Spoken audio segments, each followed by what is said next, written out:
आप दिल्ली में सेटल होना चाहते हैं तो पहले एक सच्चाई सुन लीजिए। अगर आपकी इन हैंड सैलरी 1.5 लाख नहीं है तो आप सेटल नहीं, आप ईएमआई के जाल में फंसे हुए हैं। और सबसे ख़तरनाक बात, आपको ये महसूस भी नहीं होता कि पैसा आपके लिए काम नहीं कर रहा, बल्कि आप पैसे के लिए काम कर रहे हैं।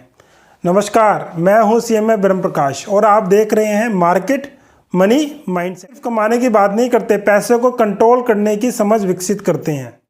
आप जब अकेले होते हैं तो 40-50 हज़ार में भी ज़िंदगी आराम से चल जाती है, लेकिन जैसे ही ज़िंदगी में आता है क्या हम दो हमारे दो, तभी शुरू होता है असली खेल। इनकम वही रहती है लेकिन खर्च मल्टीप्लाई हो जाते हैं। होम EMI है सबसे बड़ा जाल। कैसे जान लीजिए। देखिए, मान लीजिए राज और नेहा दिल्ली में रहते हैं। उनके 2 बच्चे हैं, एक की उम्र 5 साल है और एक की 8 साल। उन्होंने सोचा है किराया क्यों दें, जब अपना घर ले लेते हैं। तो 60 लाख का फ्लैट लिया, 50 लाख का लोन लिया। अब EMI कितनी बनी? 40,000 रुपये पर मंथ, यानी 40,000 रुपीज़ पर मंथ। देखिए, अब यहाँ पे ध्यान दीजिएगा, जो 40,000 की EMI है वो सिर्फ एक नंबर नहीं है, यह आपकी इनकम का सबसे बड़ा हिस्सा है जो हर महीने बिना पूछे कट जाता है। फिर दूसरी ज़रूरत आती है कार की। कार ज़रूरत है या हिडन एक्सपेंस।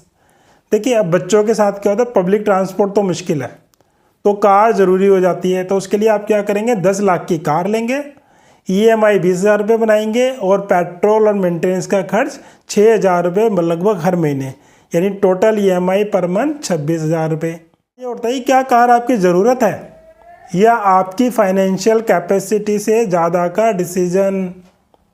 फिर बात करते हैं बच्चों के एजुकेशन की।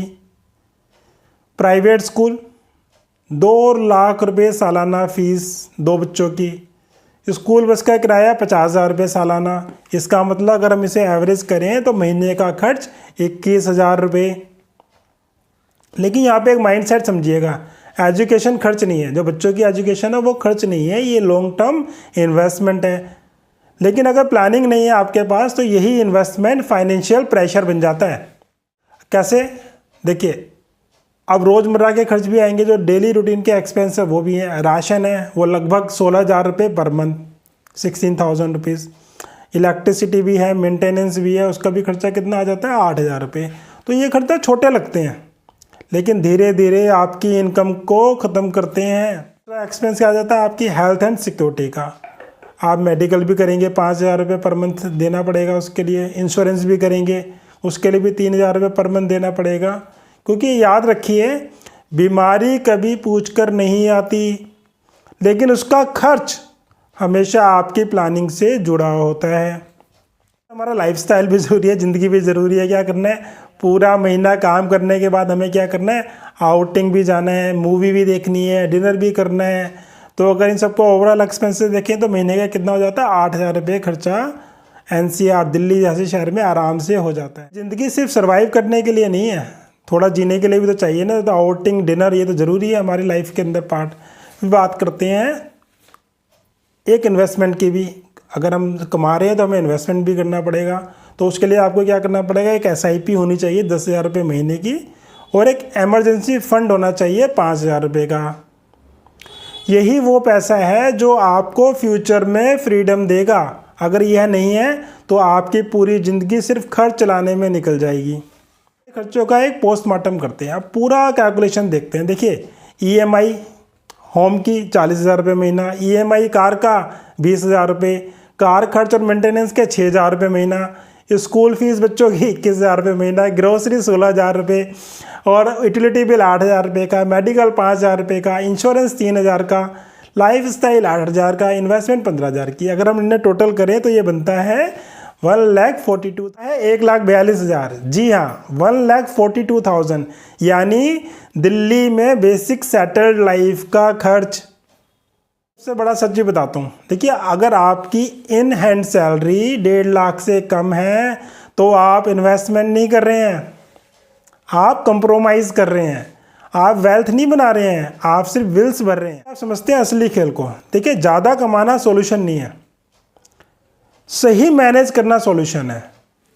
कम से कम EMI का ईएमआई जो आपकी होनी चाहिए सैलरी का मैक्सिमम 30% होना चाहिए, उससे ज़्यादा नहीं होना चाहिए। आपके पास 6 महीने का इमरजेंसी फंड होना चाहिए और फ्यूचर गोल्स के लिए अलग अलग इन्वेस्टमेंट होनी चाहिए, क्योंकि यही है मार्केट मनी माइंडसेट। अब आपको एक एग्जांपल से समझाता हूँ, एक नेगेटिव एग्जांपल से समझाता हूँ। ऐसा रोहित है, मान लीजिए कोई रोहित है, वो 80,000 रुपये कमाता है, लेकिन ईएमआई और लाइफस्टाइल में फंसकर हर महीने 0 रुपीज़ की सेविंग करता है और स्ट्रेस में जीता है, पूरे टाइम परेशान रहता है। दूसरा है जिसका नाम अमित है, वो कितना कमाता है, वो 1 लाख रुपए पर मंथ कमाता है, लेकिन डिसिप्लिन प्लानिंग करता है। कैसे? ईएमआई कंट्रोल करता है, एसआईपी रेगुलर करता है, और 5 साल में क्या हो जाता है, उसकी फाइनेंशियल स्टेबल हो जाता है। तो इससे क्या पता लगता है, सेटल लाइफ सैलरी से नहीं बनती है। बिल्कुल ये ध्यान रखिएगा, सेटल लाइफ सैलरी से नहीं बनती है, फाइनेंशियल क्लैरिटी से बनती है। अगर आपकी लाइफ के अंदर फाइनेंशियल क्लैरिटी नहीं है तो इनकम चाहे कितनी भी हो, कितनी भी, कभी काफ़ी नहीं लगेगी। अगर आप भी चाहते हैं ईएमआई से आज़ादी, smart investment, stress free life, तो अभी इस वीडियो को लाइक करें और कमेंट में लिखें मनी माइंडसेट एक्टिवेट, ताकि मैं समझ सकूं कि आप सीरियस हैं, और चैनल को सब्सक्राइब करें। मैं हूं आपका फाइनेंशियल मित्र सीएमए ब्रह्म प्रकाश, जिसका थॉट है मार्केट मनी माइंडसेट। क्योंकि रिच लोग ज़्यादा नहीं कमाते, वो पैसा सही तरीके से मैनेज करते हैं,